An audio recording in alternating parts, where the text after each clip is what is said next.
Vivendo no Mundo Espiritual. Psicografado por Vera Lúcia Marinzec de Carvalho. Ditado pelo Espírito Patrícia. Capítulo 2. Colônias. O instrutor Raimundo iniciou sua explanação colocando-nos a par da existência, por toda a Terra, de colônias espirituais. São inúmeras pelo Brasil. Colônias são cidades no plano espiritual que abrigam temporariamente os desencarnados, espíritos que estão no rol das reencarnações. São encantadoras. Em todos os locais em que há cidades materiais há um espaço espiritual, e nele ficam os postos de socorro e as colônias. Pequenas localidades de encarnados, como vilas e cidadezinhas, também têm seu espaço espiritual, só que às vezes não têm colônias, e seus habitantes, ao desencarnar, e se tiverem condições, vão para as colônias vizinhas. As colônias podem ser pequenas, médias, grandes e de estudos. As colônias de estudos são somente uma escola, ou universidade. Nelas há alojamentos para os professores e para os alunos, salas de aula, bibliotecas, e imensas salas de vídeo. São locais que estudiosos sonham em conhecer e morar.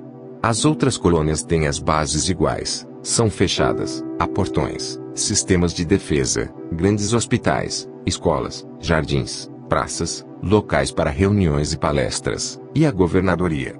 Não são iguais e nem poderiam ser. São todas belas, oferecendo muitos atrativos. Vimos filmes sobre colônias, primeiramente as muitas do Brasil, depois as principais do exterior. A Índia, e o Tibete, têm colônias encantadoras, de uma arquitetura diferente, em que usam muito a cor dourado clara. São belíssimas. A aula teórica foi realmente interessante. Perguntou-se muito, e os instrutores respondiam com prazer. Quem fundou as colônias? Quis saber Marcela. Cada colônia tem seus fundadores. São grupos de espíritos construtores que vieram para o Brasil com os imigrantes. Assim como foram formadas as cidades na Terra, foram fundadas também as colônias. Há colônias no Oriente, com milhares de anos. Vivemos em grupos, os mais adiantados ajudando os mais atrasados, sempre perto uns dos outros. Por isso cada cidade na Terra tem seu núcleo espiritual correspondente. Antes de o Brasil ser colonizado não havia colônias? Perguntou Luiz. Não como estas. Havia, sim, núcleos espirituais, nos quais os orientadores do Brasil já planejavam a colonização, protegiam e orientavam seus habitantes, os índios. Um espírito pode entrar numa colônia, tentando enganar? Indagou Luísa. Nunca soubemos de um acontecimento deste tipo. Ele entraria para fazer o quê? Ele próprio se sentiria mal por não estar no seu meio. Se quisesse espionar, o que veria não poderia copiar. Não conseguiria enganar, pois sua maneira de viver difere da nossa. Quase todas as colônias, as cidades espirituais, estão situadas a uma certa distância vibratória do orbe terrestre e, não comparando com as medidas físicas, ficam dentro da quarta dimensão vibratória, a partir da nossa querida Terra. Se uma cidade material fosse destruída, a colônia também acabaria naquele espaço? Ivo perguntou, curioso. Não acabaria. Se a cidade dos encarnados não fosse reconstruída, a colônia mudaria para outro local. As colônias também crescem. Glória indagou. Sim, dependendo de suas necessidades, são ampliadas. Prevendo um acontecimento desastroso na cidade material, as colônias se preparam para receber os abrigados. James indagou. Certamente, como também os postos de socorro da região. Mas, para não provocar pânico e preocupação entre os seus habitantes, esse preparo é feito horas antes.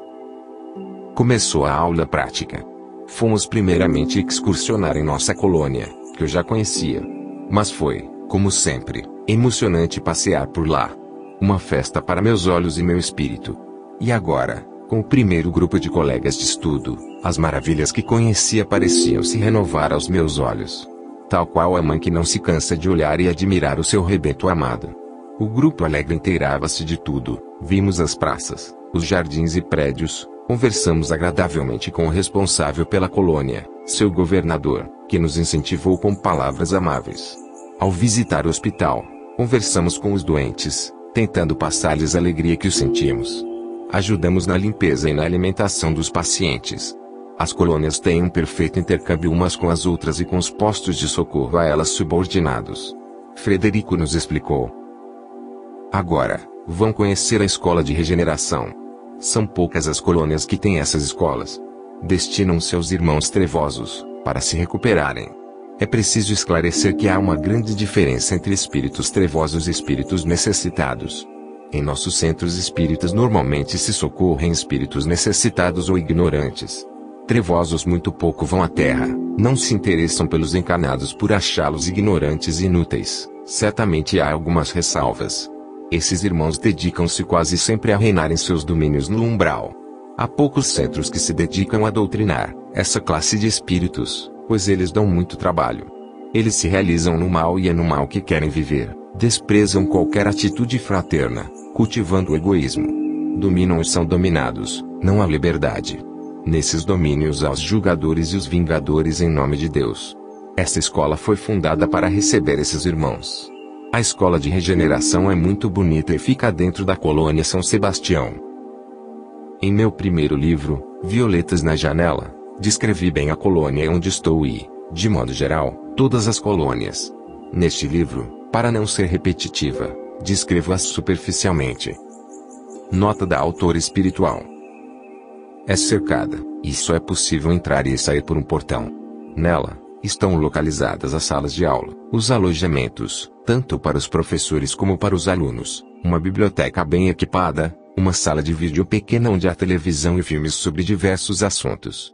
Há o refeitório, sala de palestras, salas de assistências, uma enfermaria e a diretoria. Nos fundos, um pomar e plantações de cereais, local ocupado para a terapia dos alunos. No centro, um lindo jardim com muitas flores e bancos. Os professores, além de serem bons, no sentido fraternal, têm profundos conhecimentos para lidar com os irmãos que lá são abrigados. O curso é intensivo, com aulas de moral cristã, alfabetização e educação. Os alunos usam uniforme e só saem da escola após terminado o curso, nem as outras partes da colônia vão. Ao concluí-lo, escolhem uma ocupação ou reencarnam. E um lindo trabalho e tem dado excelentes resultados. Infelizmente, para esses irmãos é muito tempo no erro, e nas trevas, e necessário um local apropriado para que recebam orientação de modo especial. Conversamos com alguns alunos que há algum tempo estavam na escola, todos se mostravam contentes, disseram amar a escola e os professores e que estavam aproveitando bem as aulas que recebiam. É um grande trabalho de regeneração. Fomos excursionar em outras colônias. Viajamos de aerobus. Visitamos uma colônia média em tamanho. A colônia do espaço espiritual da cidade de Ribeirão Preto. É linda. Muito florida e sua biblioteca é enorme. Foi maravilhoso visitar esse local de pesquisa que é sua biblioteca. Encantei-me com seus livros antigos e com os vídeos da formação da Terra. Possui 3 hospitais grandes e muitas praças. A parte infantil, o lar da criança, é muito ampla e bonita. Na aula teórica, havíamos pedido para visitar a colônia Nosso Lar. Meu sonho, disse Luiz, entusiasmado, é, desde encarnado, conhecer a colônia Nosso Lar e, se possível, ver André Luiz. Chegou o tão esperado dia, fomos visitar a colônia Nosso Lar, no espaço espiritual da cidade do Rio de Janeiro. Acho que quase todos os espíritas sonham em conhecer essa colônia, a primeira a ser descrita pela psicografia aos encarnados. Fomos muito bem recebidos. Ficamos hospedados por 2 dias em uma de suas escolas. Conhecemos todos os seus mais importantes parques e bosques. Realmente, Nosso Lar é magnífica. Emocionei-me ao ver tantas belezas. No segundo dia, à tarde, tivemos a grata alegria de conhecer o escritor André Luiz. Reunimos-nos em um dos seus salões para palestras. Há vários nessa colônia. O salão é redondo, o palco tem a forma de meia-lua, as poltronas também são arredondadas. O salão todo tem várias tonalidades de amarelo. Muito bonito e diferente. O auditório lotou, vários grupos em excursão estavam ali com a mesma finalidade. Disseram-nos que André Luiz, sempre que possível, atende a pedidos como este, de excursões de alunos que querem conhecê-lo. Luiz não conseguiu parar de sorrir. Que ventura! Realizo meu sonho.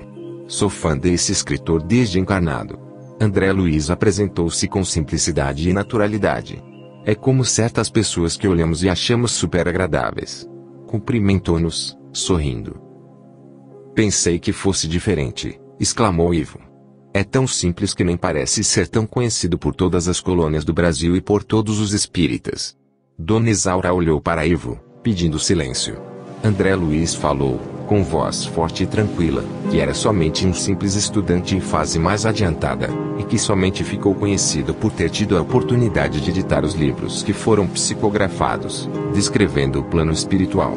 Que para ele o mais importante era que todos os que ali estavam, querendo estudar, aprendessem a serem úteis com sabedoria. Em seguida, fez uma linda oração. Durou a reunião 20 minutos. Admiradora da dupla André Luiz de Chico Xavier, foi um prêmio escutá-lo e vê-lo. Passamos por uma das colônias da cidade de São Paulo. Ao todo são 3 grandes. Encantamo-nos com seu tamanho. E como tudo é bem dividido. Passamos também por Brasília. Colônia nova, bem distribuída, moderna e maravilhosa. É uma das mais belas colônias do Brasil. Suas praças e jardins são fabulosos e há muitas flores do plano superior perfumando o ar, encantando a todos. No roteiro de nossas visitas constavam 2 colônias de estudo. Agora era minha vez de ficar radiante, pois essas colônias exercem sobre mim delicioso fascínio. São somente para estudos e oferecem meios espetaculares de passar conhecimentos aos seus alunos. Ei, Patrícia, falou Nair, aposto que você logo que possível irá para uma colônia de estudos. Sim, respondi sorrindo e sonhando, se for possível irei estudar em uma. As colônias são realmente maravilhosas. Por mais que procuremos descrevê-las, não conseguimos transmitir a beleza que vemos. Também cada descrição é narrada por alguém que, por afinidade, fala do que mais gosta. Murilo, um colega amante da natureza, ama a botânica, disse que, se tivesse oportunidade, narraria as belezas e variedades das plantas e flores. Talvez eu tenha mais facilidade para descrever locais de estudo. Amo aprender. Voltamos entusiasmados à sala de aula, repletos de ânimo e disposição. As opiniões foram calorosas. Não houve sugestões. Mudar o quê? Tudo era perfeito. Foi sugerido que cada um comentasse o que viu e sentiu na excursão. Na oportunidade, falei encantada das salas de vídeo, que já descrevi no livro Violetas na Janela, da colônia de estudos. Seus assuntos são completos. Vê-las e fazer uso dessas salas é sonho de qualquer aprendiz. As colônias de estudos têm nomes bonitos e sugestivos. Também falei entusiasmada da oportunidade que tive de conhecer uma sociedade perfeita, regida pelo amor e pela fraternidade. Bem, todos gostaram, isto é bom, porque nos próximos assuntos não verão somente maravilhas. E o trabalho fará parte das excursões seguintes, falou Dona Isaura carinhosamente.